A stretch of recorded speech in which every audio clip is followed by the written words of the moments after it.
You're not ungrateful. You're awake. This is the Dignity Room, a place that's always yours. Come in.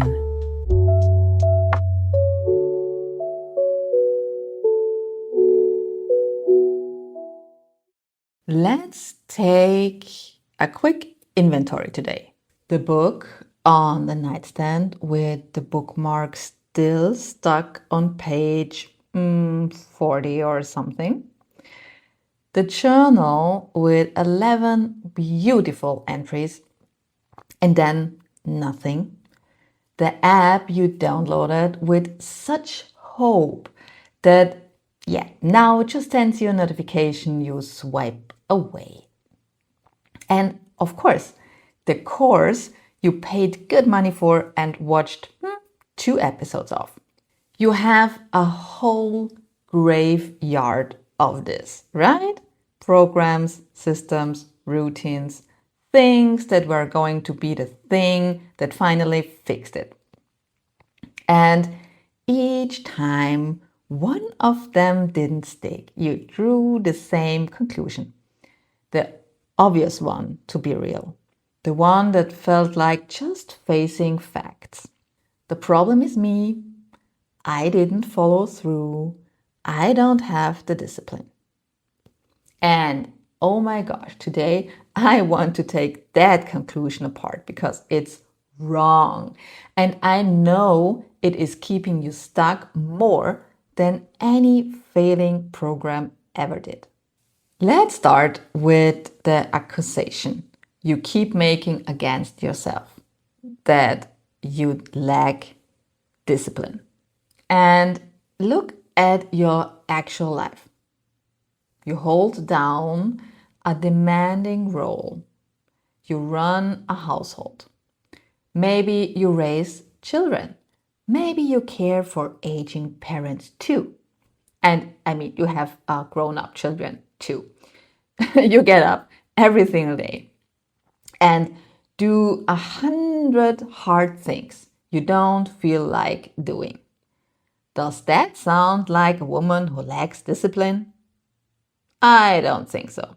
You have more discipline than almost everyone or anyone alive. You've proven it for decades. So whatever is going on when the journal stops at entry 11, it is not a shortage of willpower. You have willpower to spare. So here's the reframe I want to offer you today, and it changes everything. So the self-help didn't fail because you didn't try hard enough. It failed because it was aimed to the wrong problem. It was built to fix a motivation problem, and you don't have a motivation problem. So of course it didn't work. You were taking the right medicine for the wrong illness. And of course, this is not working. It's common sense, right? So let us look at what all of that advice quietly assumes about you, because it makes one big assumption and it's wrong. So almost every motivational book, every productivity system, every transform your life program is built on a single idea, that the thing standing between you and your better life is effort, that you know what to do, you just aren't doing it. So the solution is always some version of want it more, push harder, be more disciplined. And for some people, in some situation, that might even be true. Of course, for some, this is perfectly working, and this is fine. If someone is genuinely coasting, genuinely avoiding, a kick of motivation might help. But that is not you, sweetie. You are not under functioning. You are over functioning. You are not a woman who needs to be pushed to do more. You are a woman who's already doing so much that she's disappearing inside it. So when you take a program designed to squeeze more out of someone, more effort, more hustle, more output, and you apply it to a woman who is already running on empty, what happens? It doesn't fix you. It can't. It just adds one more thing to the pile, one more routine to maintain. Yeah? One more way to fail. And yeah, one more item on the invisible list we talked about, right? So, the cruel irony is this. The very quality that makes you good at everything, your ability to push through, the force it to make yourself to do hard things, that the quality the self-help industry keeps asking you to use more of it, but pushing harder is exactly what got you so tired in the first place. You can't push your way out of a problem that pushing created. So let's widen the lens, because it's not just the self-help books that weren't built for you. Think about it, the model of successful life you were handed, the one we talked about right at the start. It was designed around visible achievement: climbing, acquire, produce, deliver. It measures you by output. And you are brilliant at output. So you won that game. But nobody ever built you a model for what comes after you've won it and still feel empty. There is no system for that. The whole machine only knows how to tell you to achieve more. It has no language for I have enough and I'm still not okay. So when you show up to it and say, I'm exhausted, I feel disconnected, I don't know what I want anymore, the same system only has one answer. And the answer it has for everything is trying harder and optimize more. And here is a new morning routine. It's handing you a hammer when what you have is not a nail. So what should you do with the hammer without a nail?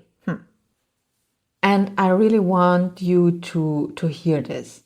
The reason none of it worked is not a verdict on you. It's a verdict on the tools. They were built for a different problem by people who weren't picturing a woman like you when they made them. So like a woman like you, maybe somewhere in your 40s or getting 40, who did everything right and is now quietly asking, is this it? She was not the customer for those programs had in mind. So they designed it for completely different people. So it is no wonder the off-the-shelf solution never fit. You are not the one who's broken. The fit is broken. And those are completely different things. One makes you feel hopeless. The other one, once you really see it, is strangely freeing. Because if the problem was never your effort, then the solution was never more effort either. If the answer isn't try harder, what is it? And it's not a better program. So please don't walk away from this and go buy a new course on how to actually follow through this time. That's the same trap wearing a new outfit. I invite you to take maybe like this for a shift, a new shift. Everything you've tried so far has been addition. Add like like something. So add a routine, add a habit, add a system, add more effort on top of a little, on top of a life that's already overflowing. Yeah, like something like that. What you actually need is subtraction. So the woman I know actually come back to themselves didn't do it by adding one more heroic program.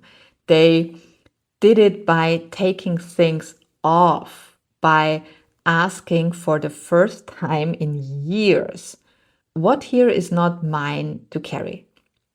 So they asking this question: what am I doing out of habit that no longer fits?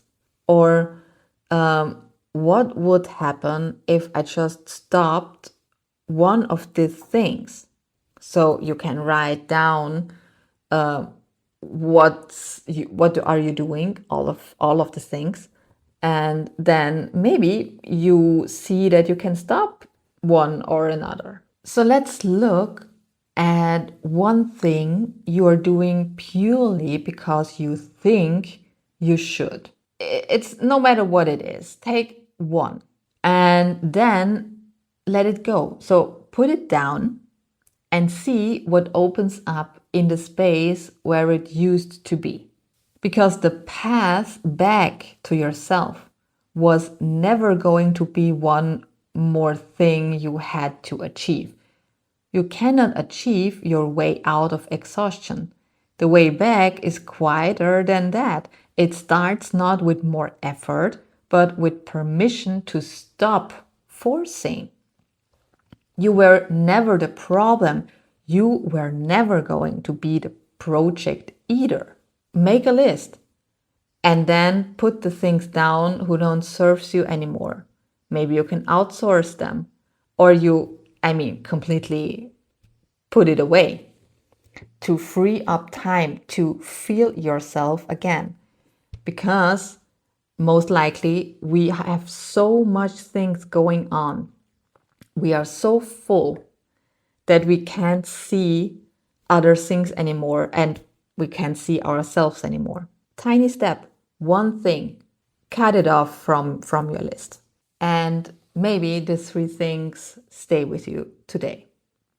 1, you don't have a discipline problem. Okay? So I want to say this again because this is something important.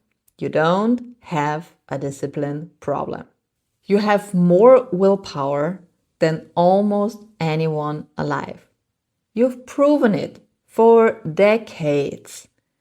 So the self-help didn't fail because you didn't try hard enough. It failed because it was aimed at the wrong problem. 2, the system was never built for you. It only knows how to tell you to achieve more. And you don't have an achievement problem. You are not under-functioning. You're over-functioning. You are not the one who's broken. The fit is broken. Those are different things. And 3, the answer was never more effort. Everything you've tried has been addition. What you actually need is subtraction. So this week or this day or this month, don't start anything. Find one should you can put down and see what opens up in the space it leaves behind. I'm still walking this path too, and I made something for the walk, just for you. No stage, no pedestal. One woman to another. It's in the show notes, whenever you're ready. This was the Dignity Room. Come back soon.